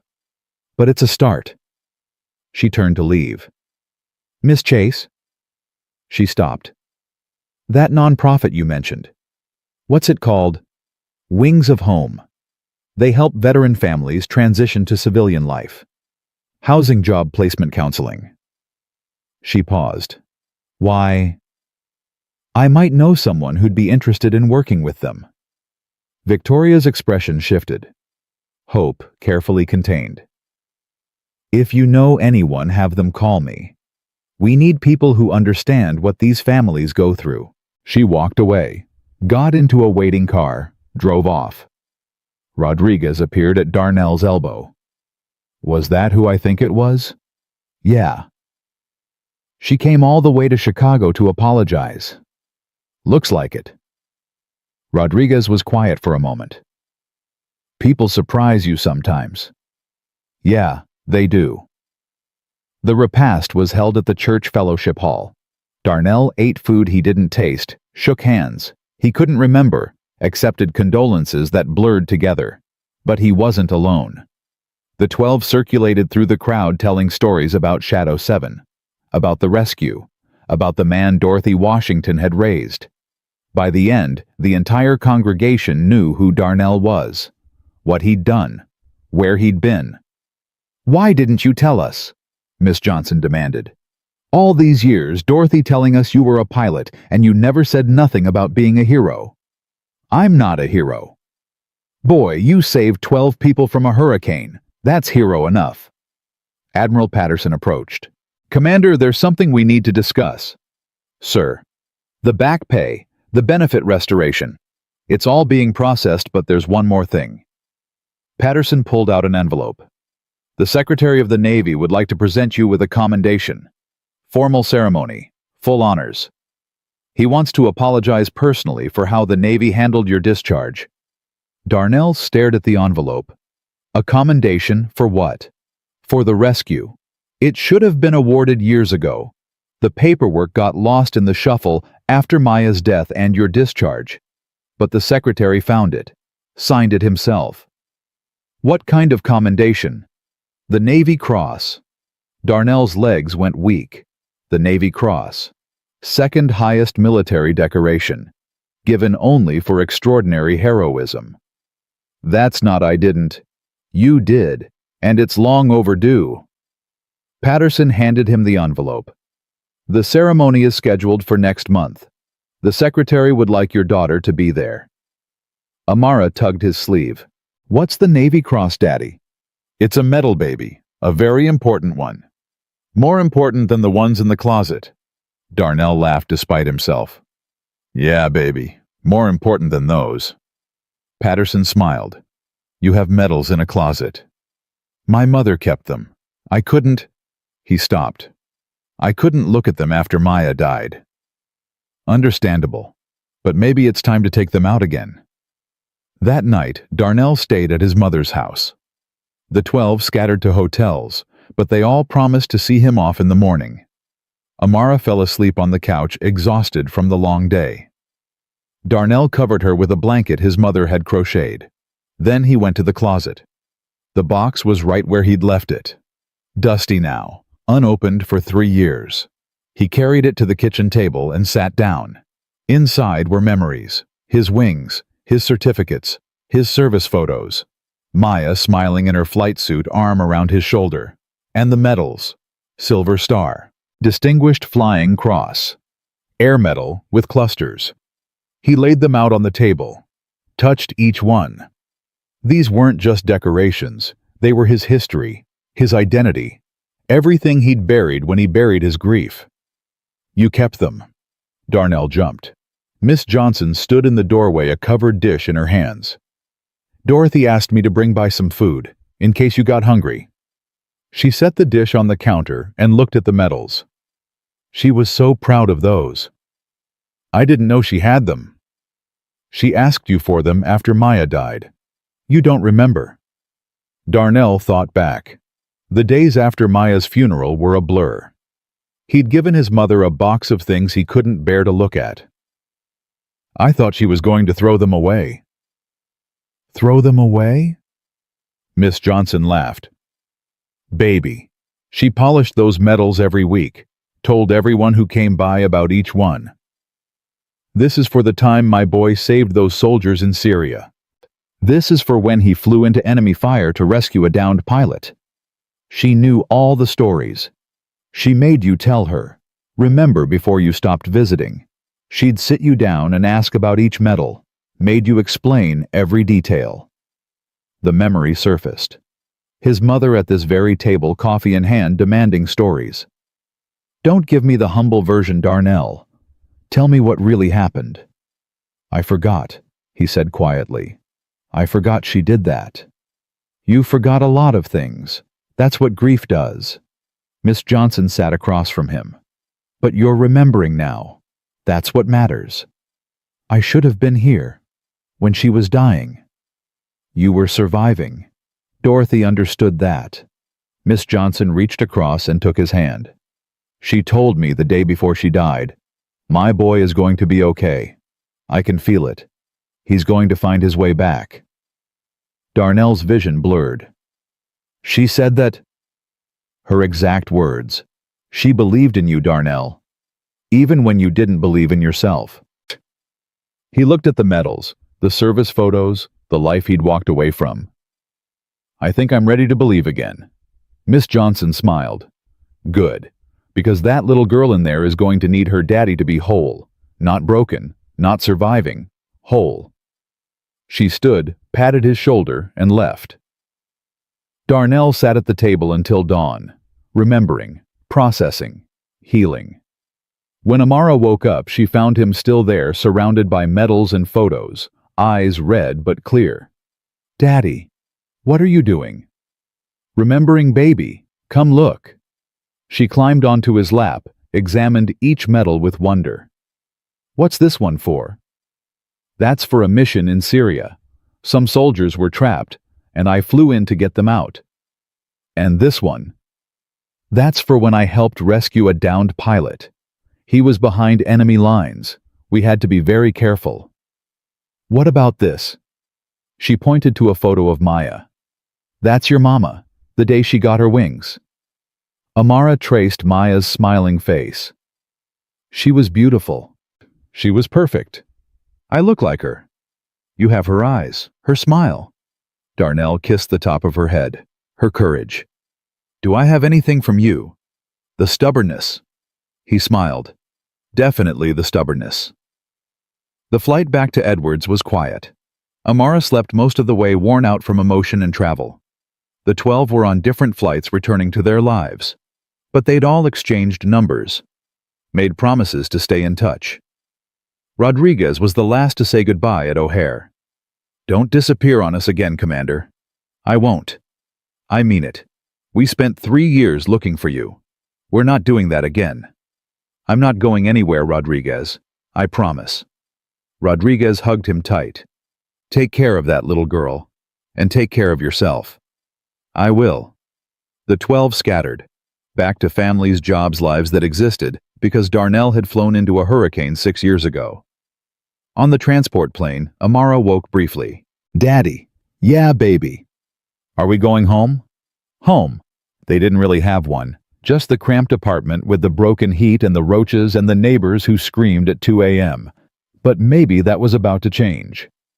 We're going somewhere new, baby. Somewhere better. Promise. Promise. Colonel Patterson was waiting when they landed at Edwards. "Commander Washington, how was Chicago? Hard, good, both?" Patterson nodded. "Have you thought about my offer?" Darnell looked at Amara, at the base stretching around them, at the F-22s gleaming on the tarmac. "Yes, sir, I have. And I'm in." Patterson's face broke into a smile. "Outstanding. We'll get you set up this week. Housing, base access, everything you need?" "Housing. There's on-base family housing available. 3 bedrooms, good schools nearby. Pool access for the little one." He glanced at Amara. "Interested?" Darnell felt something crack in his chest. Not breaking this time. Opening. "Yes, sir. Very interested." "Good. Consider it done." Patterson shook his hand. "Welcome to Edwards, Commander. It's good to have you home." Home. For the first time in 3 years, the word didn't feel like a lie. That night, Amara ran through the empty base housing unit, checking every room. "Daddy, there's a bathtub. A real bathtub. I see it, baby. And a backyard. Can we get a dog? We'll see. And my room has a window. I can see the planes from my room." She ran back to him, threw her arms around his waist. "I love it here, Daddy. I love it." Darnell held her tight. "Me too, baby. Me too." Later, after Amara was asleep in a sleeping bag on the floor of her empty new room, Darnell stood on the back porch. The Texas night was clear. Stars scattered across the sky. The sound of jets in the distance, pilots training for missions they might never fly. His phone buzzed. Text from Patterson. "Paperwork is processed. You start Monday. Welcome to the team, Shadow 7. Shadow 7. For 3 years, he'd run from that name, buried it, tried to forget it. But you couldn't run from who you were, couldn't bury the truth, could only learn to carry it differently. He looked up at the stars, thought about Maya, about his mother, about the 12 people who'd fought for 3 years to find him. "I'm okay," he said quietly, to the stars, to anyone listening. "I'm going to be okay." The night didn't answer, but somewhere he felt certain someone was smiling. 6 months changed everything. Darnell stood in the briefing room at Edwards' 20 pilots hanging on his every word. They were young, hungry, convinced they knew everything, just like he'd been once. "The enemy doesn't care about your flight school grades," he said, pacing the front of the room. "Doesn't care how many simulator hours you've logged. When you're in the air and everything goes wrong, all that matters is what you do in the next 3 seconds. A lieutenant raised her hand. "Sir, how do you train for that, the 3-second decision?" "You don't train for it, you prepare for it." Darnell pulled up a tactical display. "You study every failure, every crash, every mission that went sideways. You learn what went wrong and why. Then you drill those lessons until they're muscle memory." "Is that what you did before Hurricane Marcus?" The question came from the back of the room. A young captain with sharp eyes.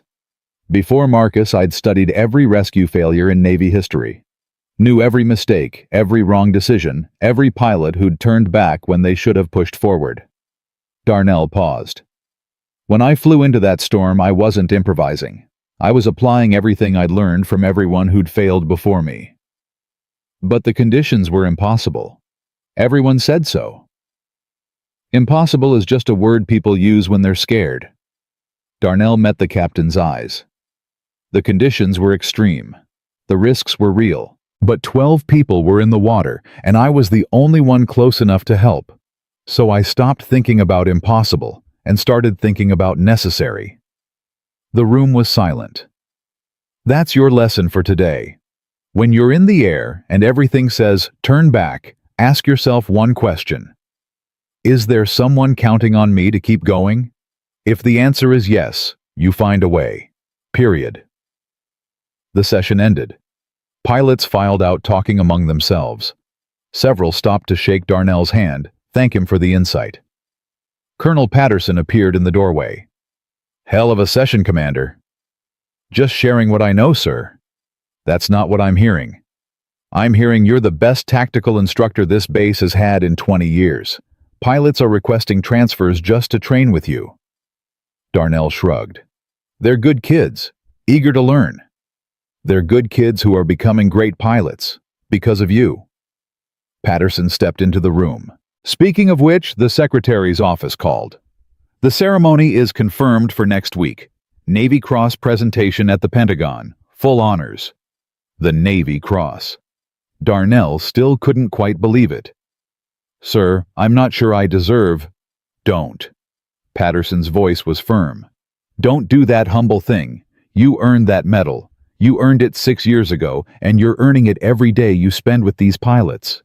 "Yes, sir." "Good. Now go home. Your daughter's waiting." Amara was at the playground when Darnell arrived at base housing. She'd made friends in the 6 months they'd been here. Real friends. Kids whose parents were pilots and crew chiefs and mechanics. "Daddy!" She ran toward him, pigtails flying. "Watch this!" She scrambled up the climbing wall faster than any of the other kids, reached the top and pumped her fist. "Did you see? Did you see? I saw baby. That was amazing." She climbed down and ran to him. He scooped her up, spun her around. "How was school?" "Good.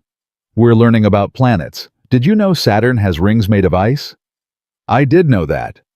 And Mrs. Patterson says I'm the best reader in the class." "That's because you practice every night." Amara grinned. "Can we get ice cream? Did you finish your homework?" "Almost." "Almost means no ice cream until it's done." "Fine." She wiggled out of his arms. "Race you home." She took off running. Darnell chased her, letting her win by a step. Their house was small, but perfect. 3 bedrooms, a yard, working heat, no roaches, no neighbors screaming at 2 a.m. And on Amara's dresser, 2 F-22 models. The broken one from Maya Wing reattached with glue and love, and the perfect one from Victoria gleaming in the afternoon light. "Daddy, can I ask you something?" Amara was at the kitchen table, homework spread in front of her. Darnell was making dinner, actual dinner, not cereal. "Sure, baby." "The other kids at school, their daddies fly planes. Real planes. Do you miss flying?" The question landed somewhere deep. Darnell stirred the pasta, thinking about how to answer. "Every day, baby. Flying was the best feeling in the world." "Then why don't you fly anymore?" "Because sometimes your body and your mind get hurt in ways that don't heal right. And when that happens, it's not safe for you to fly. Not safe for you.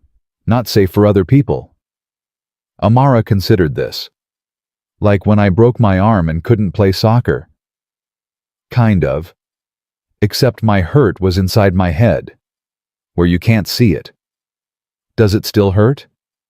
"Sometimes, but it's getting better." "Because of the doctor, you see, the one you talk to on Tuesdays." "Yeah, baby, she helps a lot." Amara nodded, satisfied. "I'm glad you talked to her. You smile more now than before." "Do I?" "A lot more. You used to look sad all the time, like you were somewhere else even when you were here." She picked up her pencil. "Now you're really here. I like it." Darnell blinked back tears. When had his 7-year-old become so perceptive? "I like it too, baby. I like it too." The Navy Cross ceremony was held on a Thursday. Darnell wore his dress uniform for the first time in 3 years. It still fit barely. The medals from his mother's closet were pinned to his chest, polished until they gleamed. Amara wore a new dress, blue, her favorite color. She'd insisted on getting her hair done special for the occasion. "You look like a princess," Darnell told her. "You look like a superhero," she replied. The Pentagon was overwhelming. Marble floors, flags everywhere. Important people in important uniforms walking with important purpose. The 12 were there, all of them this time, including Kowalski. Darnell had met him 2 months ago. A quiet man with kind eyes and a handshake that lasted too long. They'd talked for 3 hours, cried together, healed together. Admiral Patterson, the one from the Morrison, approached. "Commander, ready." "Not even close." Patterson laughed. "That's what I said when they gave me my first star. You'll be fine." The ceremony hall was packed.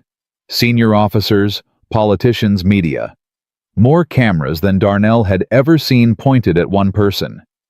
The Secretary of the Navy stood at the podium. Distinguished, gray-haired, voice that carried without needing a microphone. 6 years ago, in the worst hurricane to hit the Atlantic in a decade, 12 sailors found themselves in the water, their ships sinking beneath them. Weather conditions made rescue impossible. Every expert said so. Every model predicted failure. He paused. But one pilot disagreed. Lieutenant Commander Darnell Washington, call sign Shadow 7, flew into that storm anyway. For 4 hours he battled 100-mile-per-hour winds and 40-foot waves. He made 17 separate hoists. He pushed his aircraft beyond every design limit. And when it was over, all 12 sailors were safe. The Secretary looked directly at Darnell. That night, Shadow 7 didn't just save 12 lives. He demonstrated what the Navy is supposed to be. Courage without hesitation. Service without regard for personal safety. The willingness to do the impossible, because people are counting on you. He picked up the medal. "Lieutenant Commander Washington, please step forward." Darnell walked to the podium. His legs felt like they belonged to someone else. For extraordinary heroism in combat operations against the enemy, while serving as rescue pilot during Hurricane Marcus, Lieutenant Commander Darnell Washington distinguished himself by actions above and beyond the call of duty. His exceptional courage, judgment, and devotion to duty reflected great credit upon himself and were in keeping with the highest traditions of the United States Naval Service. The Secretary pinned the Navy Cross to Darnell's chest. "On behalf of a grateful nation, thank you for your service, Commander, and thank you for reminding us all what heroism looks like." Applause erupted. Standing ovation. Darnell stood at attention, fighting to keep his composure. Then he saw Amara in the front row.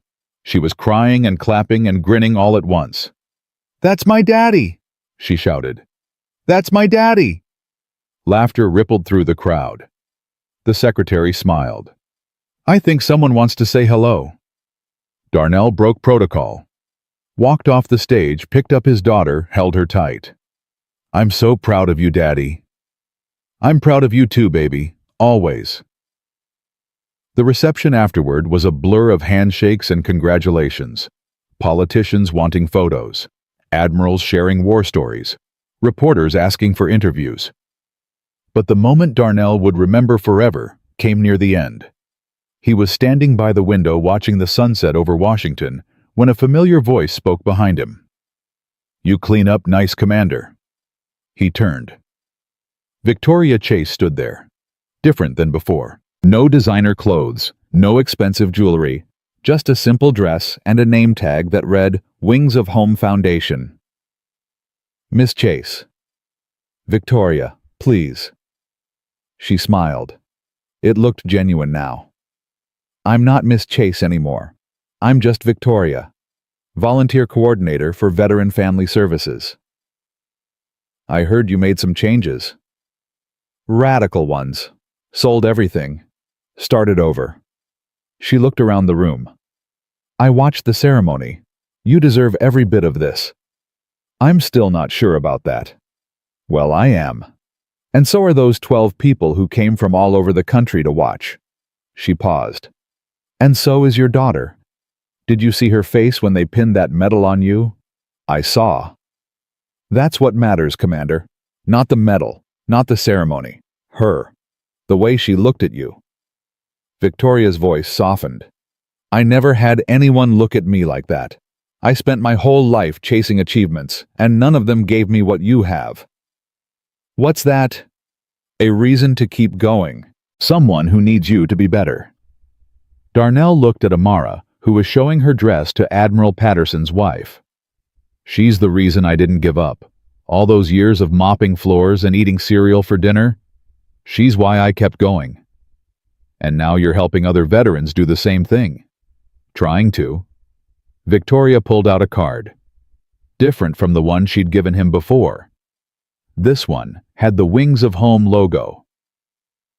We're expanding our pilot program, helping veteran families with housing job placement counseling. Everything you went through, we want to make sure no one else has to go through it alone. That's good work. It would be better with your help. She held out the card. I know you're busy at Edwards, but if you ever want to talk to the families, share your story, let them know it gets better. She trailed off. Think about it. Darnell took the card. I will. That's all I ask. Victoria smiled again. Take care, Commander. Take care of that beautiful girl. She walked away. No lingering, no drama. Just a woman who'd found her own second chance. Rodriguez appeared at his elbow. Was that her, the woman from the plane? Yeah. She seems different.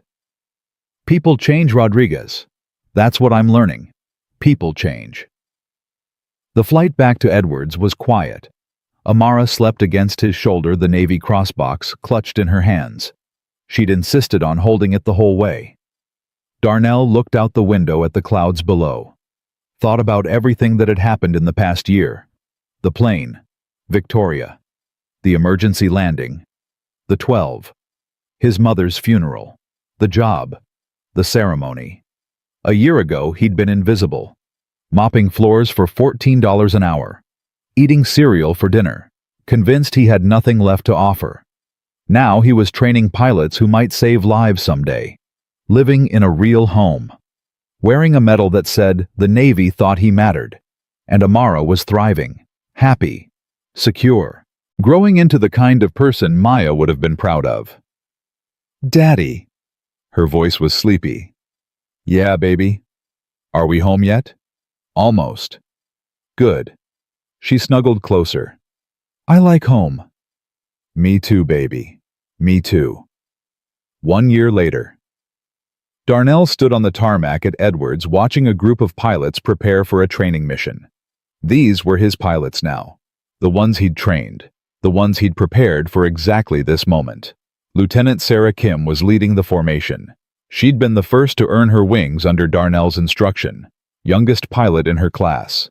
Fierce determination that reminded him of Maya. Shadow 7 were ready for departure. The call sign still caught him off guard sometimes. They'd given it to him when he accepted the permanent position. Shadow 7 Tactical Instructor. The legend returned. Copy, Shadow 12. Weather looks good. Watch your altimeter on approach, crosswinds are tricky today. Roger that, sir. Shadow 12 and flight departing. 4 F-22s lifted off in perfect formation. Darnell watched them climb, engines roaring, sunlight glinting off their wings. Beautiful. Powerful. Free. He still missed flying. Would always miss it. But standing here watching pilots he'd trained soar into the sky came close. Closer than he'd ever thought possible. They look good. Colonel Patterson stood beside him, shading his eyes against the sun. They are good, Darnell replied. Best class I've had. Best class this base has ever had. That's what the numbers say. Patterson paused. Speaking of numbers, the secretary called again. What does he want now? To expand the program. He wants Shadow 7's tactical training replicated across the fleet. Every naval air station. Every pilot learning what you teach. Darnell stared at him. That's a lot. It is. He's talking about a new position. National level. You'd oversee the whole thing. I'd have to leave Edwards. You'd be based in Washington. Travel to different bases. But yes, you'd have to move. Patterson looked at him. What do you think? Darnell thought about Amara. She had friends here now. A school she loved. A life that finally felt stable. I need to talk to my daughter. That's the right answer. Patterson clapped him on the shoulder. Take your time, Commander. This kind of opportunity doesn't expire. That evening, Darnell took Amara to their favorite spot on base, a bench overlooking the runway. They'd spent hundreds of hours here watching planes take off and land. "Daddy, something's wrong, I can tell." 8 years old now, and she read him like a book. "Something's right, actually. I got offered a new job." "Another job? But I thought you liked this one." "I do. I love it. But this one would be bigger. I'd be teaching pilots all over the country, helping more people." Amara's face fell. "Would we have to move?" "Yeah, baby, to Washington. But all my friends are here. And the planes. And the bench." Her voice cracked. "I don't want to move again." Darnell pulled her close. "I know, baby. That's why I wanted to talk to you first. Because your opinion matters more than any job." "Really?" "Really. If you want to stay, we stay. No question." Amara was quiet for a long moment. Then, "Would you be happy with the new job?" "I think so. It would mean a lot more work, a lot more travel. But I'd be helping more people." "Like Mama would have wanted." The question caught him off guard. "What do you mean?" "Mama always said you were meant to do big things. I remember. She said, 'Your daddy is going to change the world someday. Just watch.'" Darnell's throat closed. "She said that when I was little, before she died." Amara looked up at him. Maybe this is the big thing she was talking about. "Maybe it is. Then we should go." Her voice was firm now. Decided. "Mama would want us to go." "Are you sure, baby? It's a big change." "I'm sure. You've given up enough for me, Daddy. It's my turn to give up something for you." Darnell held his daughter tight. Felt tears streaming down his face. "How did you get so brave? I learned from you." 3 months later, they moved to Washington. The new job was everything Patterson had promised, and more. Darnell traveled constantly: California, Florida, Virginia, Hawaii. Everywhere there were pilots who needed training. Everywhere there were lives he could help save. Amara adapted faster than he expected. New school, new friends, new routines. She thrived in every environment just like Maya had. "She's resilient," Dr. Chen, his therapist, told him during one of their sessions. "Just like her father." "I don't feel resilient. Most days I feel like I'm barely keeping up." That's what resilience looks like from the inside. From the outside, you're excelling. You've rebuilt your career, raised a healthy daughter, processed your grief in healthy ways. She smiled. "Give yourself some credit, Darnell." "I'm trying." "I know you are. That's why you're here." The first anniversary of his mother's death came on a gray November morning. Darnell flew to Chicago alone. Amara had school, and he needed this time by himself. The cemetery was quiet. Cold wind scattered leaves across the grass. He knelt at his mother's grave and talked for an hour, told her about the job, about Amara, about all the ways his life had changed. "I wish you could see her, Mama. She's so smart, so brave. She reminds me of you." He placed flowers on the grave, white roses, her favorite. "I'm sorry I wasn't here at the end. Sorry I let my grief keep me away. But I'm trying to make up for it. Trying to be the man you raised me to be." The wind shifted. For a moment, Darnell could have sworn he smelled his mother's perfume. "I love you, Mama. I always will." He flew back to Washington that night. Amara was waiting when he got home. "How was it, Daddy?" "Hard. Good. Both. Like most important things." He laughed. "When did you get so wise?" "I learned from Grandma, and from you." The call came on a Tuesday. "Commander Washington, this is the White House Office of Communications. The President would like to meet with you." Darnell nearly dropped his phone. "The President?" "Yes, sir. He's been following your program. The results have been extraordinary. He'd like to discuss expanding it even further." Yes.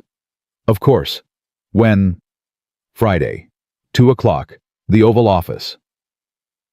Friday arrived faster than seemed possible. Darnell stood in the West Wing, wearing his dress uniform metal gleaming, trying to remember how to breathe. "Commander Washington." A young aide appeared. "The President will see you now." The Oval Office was smaller than he'd expected, but the man behind the desk was exactly as imposing as he appeared on television. "Commander Washington." The President extended his hand. "It's an honor to meet you." "The honor is mine, sir." "Please sit." The President gestured to a chair. "I've been reading about your program. Impressive results. Pilot performance up across the board. Accident rates down significantly." "Thank you, sir. I have a good team." "You have more than that. You have a methodology that works. A way of thinking about training that's producing better pilots." The President leaned forward. "I want to expand it. Not just Navy, all branches, Army Aviation, Air Force, Marines, everyone." Darnell's heart pounded. Sir, that would require a lot of resources, a lot of coordination, a lot of work." The President smiled. "I know. That's why I want you to run it." "Run it." "New position, Joint Chiefs Oversight. You'd report directly to the Secretary of Defense. Biggest tactical training initiative since World War II." The room seemed to spin. "Sir, I'm just a former pilot who got lucky." "You're a hero who turned personal tragedy into a way of helping others. That's not luck. That's character." The President stood. "Think about it, Commander. But don't think too long. The country needs people like you." Darnell walked out of the White House in a daze. His phone buzzed. Text from Amara. "How did it go?" He typed back, "I need ice cream. Meet me at home." She was waiting when he arrived, bouncing with anticipation. "What happened? What did he say? Are you in trouble?" "No, baby, not in trouble." Darnell sat down heavily. "He offered me a job." "Another job. You just got a job." "A bigger job. Running training programs for the whole military, every branch." Amara's eyes went wide. "That's huge." "Yeah." "Are you going to take it?" Darnell looked at his daughter. 9 years old now, confident, strong, so much like her mother. "What do you think I should do?" "I think Mama would want you to help as many people as possible." She paused. "I think Grandma would want the same thing." "And what do you want?" Amara climbed onto his lap, something she rarely did anymore, insisting she was too old. "I want you to be happy, Daddy. Really happy. Not just okay. Not just surviving. Happy." "Would this make me happy?" "I don't know. Would it?" Darnell thought about the pilots he'd trained, the lives those pilots would save, the families that would be spared the grief he'd experienced. "Yeah, baby, I think it would." "Then you should do it." She hugged him tight. "And I'll be right here cheering you on, just like always." He took the job. 2 years later, the program was in place at every military installation in the country. Accident rates had dropped 40%. Pilot confidence was at an all-time high. Darnell stood at the podium of the National Defense University, addressing a crowd of officers from every branch.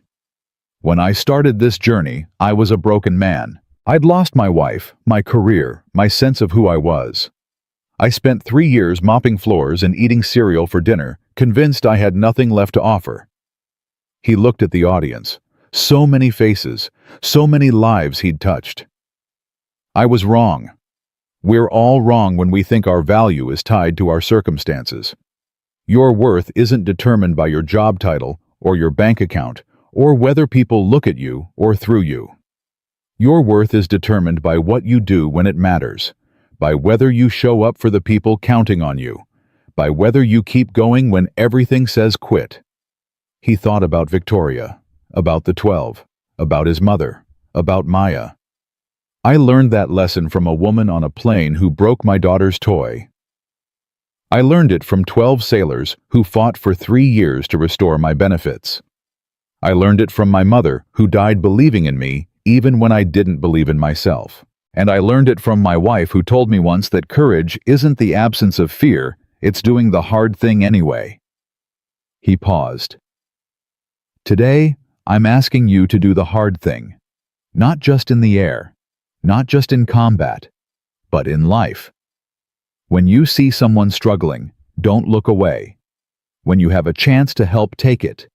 When the world tells you someone is worthless, look closer. Because the person mopping floors might be a hero. The person in worn-out clothes might be the one who saves your life someday.